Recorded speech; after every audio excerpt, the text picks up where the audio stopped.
Alright, so we just got done blowing out the trans cooler with this cooler clean that I got over at Advance Auto a little bit ago. So then I went ahead and pulled the filter canister off because I need to replace the filter. I got a brand new one in this box, and well, I don't know, I think it looks pretty good. Let's compare this with my new filter.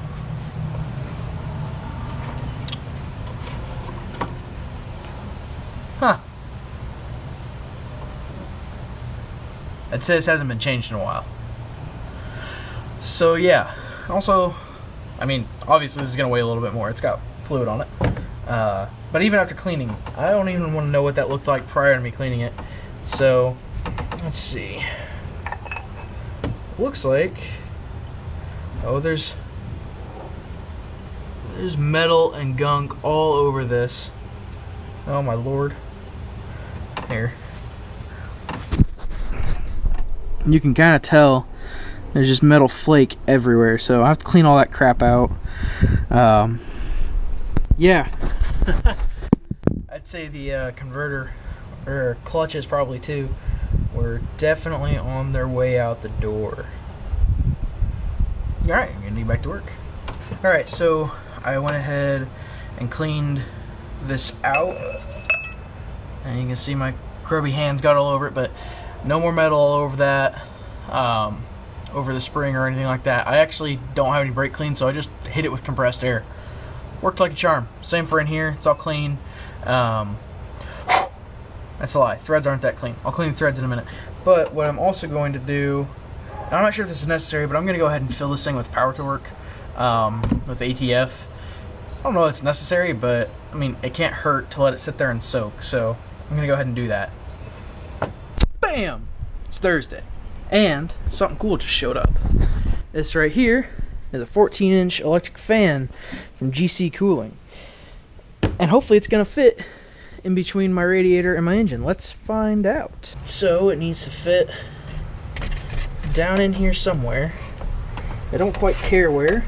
Oh my gosh. Oh, that completely fits. No big deal at all. In fact, if I needed to, I could easily fit a second one. See, my biggest hurdle, this is gonna be kind of tough, my biggest hurdle was this right here. Finding a fan that wouldn't hit here. I didn't even think about right there, but that fits just perfect. And like I said, there's definitely enough room on the other side. Let's scoot it on over. Oh yeah, if I have to, I can buy a second fan. Now this thing supposedly flows something like, I think it's 12 or 1400 CFM. So that should easily keep this engine cool. I've only had an overheating problem one time in this truck, and that was on my way back from Florida. I was in Atlanta. This is just last year, right after I got the truck running. I'm on my way back from Florida, get to Atlanta, and oh shoot, what exactly happened?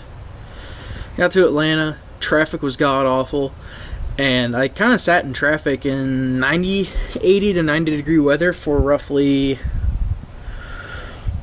too long. Let's just put it that way, way too long. It got really close to overheating. I almost pulled out. I actually cut somebody off because I was like, I need to be in the left lane because if this truck breaks down and I'm in the middle lane, no one's going to be happy. So I ended up in the left lane just for self-preservation, but never had to stop. So anyway, I spent a lot of time in traffic. I'm actually going to get a second one of these regardless for the Mustang, and I'm going to take the 12-inch fan that's on the Mustang and put it on here temporarily just as like a backup. I figure it can't hurt, right? So but the 12-inch is not cool. I mean, it keeps the Mustang cool enough that it works, but I definitely need something bigger. And really, it's not the size of the fan. The 12-inch would probably be fine if it just was faster and had a better CFM reading. It just doesn't. It's got like 600. That's just half, probably half of what it should be. So I'll buy another 14-inch, or maybe a 16-inch for the Mustang. I may just buy one really big one. They make for like $150. They make one that's supposedly, it's their BMF, their big mother fudging fan. So maybe that's what I'll buy for the Mustang, but this will do just fine for the truck. Okay, so the project for tonight is to get the freeze plugs, that one and that one, back in the engine of my truck. And then I'll put the flex plate starter, all that fun stuff back on. So, here's what I've done. You'll see I've got two. They're so cheap. I think I paid $4 for both of these. It was totally worth it just to get two of them, just in case something happened. So I've got this tiny, dinky little freeze plug, and I have 271 thread lock. And what I'm going to do is take the thread lock, apply it liberally, like dripping around the side of this thing, and then I'm going to take this socket, stick it in here, and you'll see that was really tight. I mean, that sucker, it'll come off, but it's not, like, it's on there. And I'll take that socket, stick it on, and then I'll take a hammer and I'll tap the thing into the hole in the engine block. And then this one's a little different. You'll see this is concave. It's got a hole, or not a hole, but you know, it's not flat at all. And what I have been told, if I don't drop it, what I have been told is to take the same thing, 271 red Loctite, apply liberally, and then you put it in the hole like this, to where the round part is facing out. And then you just take a ball peen hammer and tap on it to basically, you know, push it out and flatten it up against the hole. And that's supposed to seal it. Now, I don't trust either of these methods with the Loctite, mostly because I Loctited this last time I did it, and it still is leaking. So I've got myself some Ultimate Black RTV, you know, your standard black RTV. This is JB Weld brand. They've got the other brand too, Permatex. That's what I normally use, but they didn't have it last night, so whatever. Now, I'm going to apply the Permatex. The plan, I need to go back and look over at the bell housing to make sure that this will actually work. But what I want to do is apply JB Weld to the outside in a circle around the outside of it, and do that on both of these. And the reason being, if either of them leaks, the bell housing should seal up, because these don't stick out at all. These are flush with the engine. So having that Permatex there, that should seal the engine block to the bell housing, and theoretically will prevent any future leaks. We'll find out. So that's what I'm about to do. One thing I did really mess up was that. You can see, rookie mistake, that I knocked that little bit out. Now, I did talk with somebody from Fummins. They think I'll be okay. I really hope they're right. So that's actually the cam. Right there. That is the cam. Not sure what the 916's for. I don't know if that's the date that they sent it out or what. But, and then up there, I wonder what you guys can see. So down that passageway is the oiling passage for the cam. So, anyway, get back to work.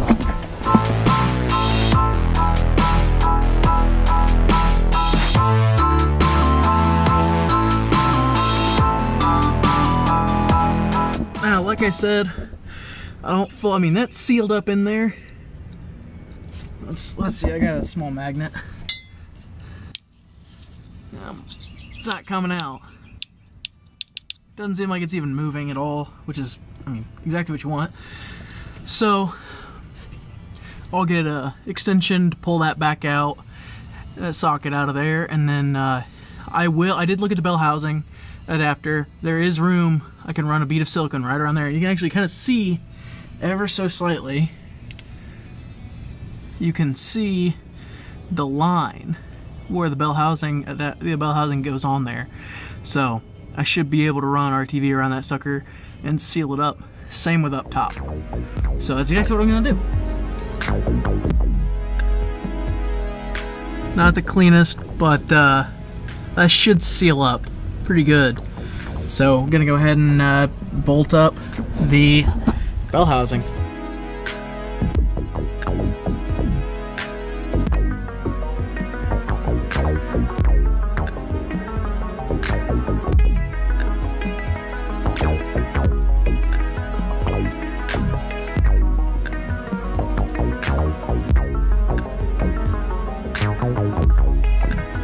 So what some of you may not know is that the starters on these trucks suck a little bit. It sucks even more when they go right there and there's a big turbo in the way and there's an engine block and that nice little oil drain all right in the way. So you'll notice there's 3 bolts for this. 1, 2, and 3. These 2 they're okay. They're a pain, but they're okay. That one sucks because you have to get an extension just about right so that it lands the end of it about there. And that way you can actually turn it.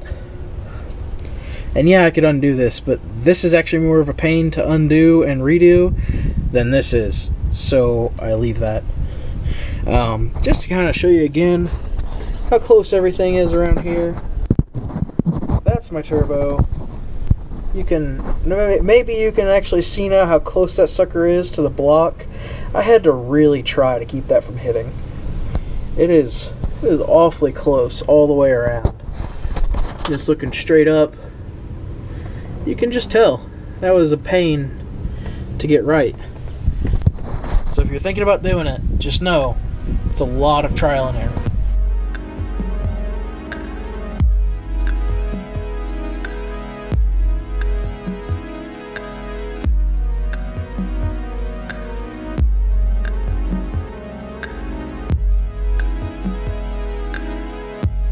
Good news, everybody. Transmission is back. And the bad news is that it's raining. However, there's a slight lull, so we're going to see if we can at least get the sucker up under and attached back onto the truck. Let's go ahead and do the input shaft. I'll clean all this out here in just a minute before we put it in, but let's get the input shaft done here. And then honestly, with the weather, I am not going to be filming any of this, any of the install. That, and to be honest, the GoPro's almost dead. Alright, let's see here.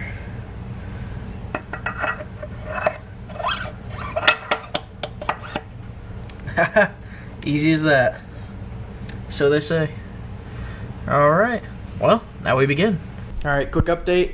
So we have the transmission underneath the truck. The converter is laying over there. We're about to lift it over, or put it under the truck and lift it in position. And I just had a bit of a heart attack for the last 30 minutes because I finally pulled the new converter out and realized that it's an 8-bolt and not a 6-bolt. And so they basically technically sent me the wrong converter, which actually that kind of concerns me. What if it's the wrong stall? But they sent me a 6.4 converter and not a 6.0 converter. And I told them a 2005 truck. The 2005s never had 6.4s in them. They didn't switch to 6.4 until 06 or 07, I think. So I'm not sure why I ended up with an 8-bolt pump, but I did, or 8-bolt converter, but I did. I got lucky. I got really lucky. First of all, I should have checked this 2 weeks ago when I got the freaking converter in. So, warning to everybody else, very expensive mistake. If you're gonna be waiting on something, check it when you get it. I should have taken that sucker out of the box the first day I got it and double checked it, but I didn't. And so I'm lucky because I have a specialty flex plate. My flex plate is actually designed to work with both 8 and 6-bolt converters, so it can be used on a 6.0 or a 6.4 because it's a conversion kit. So I'm really lucky in that this will still bolt straight up. I don't have to buy any additional parts. I don't have to wait on anything else. But let that be a warning to everyone else. This is going to be a warning to me too. You know, something comes in and you're going to be waiting on it, on other parts that are part of the build. Check the parts that come in. Don't just wait for a couple months and then realize, oh no, everything was wrong. So we're going to put that in. We're going to get started again here in a few minutes. Don't know if we'll get done tonight. I don't know, we might. I don't have anything going on, so. But, yeah, be back in a bit to update you.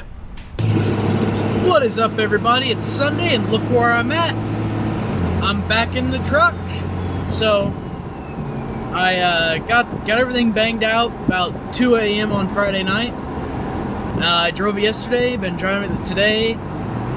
Doing pretty good.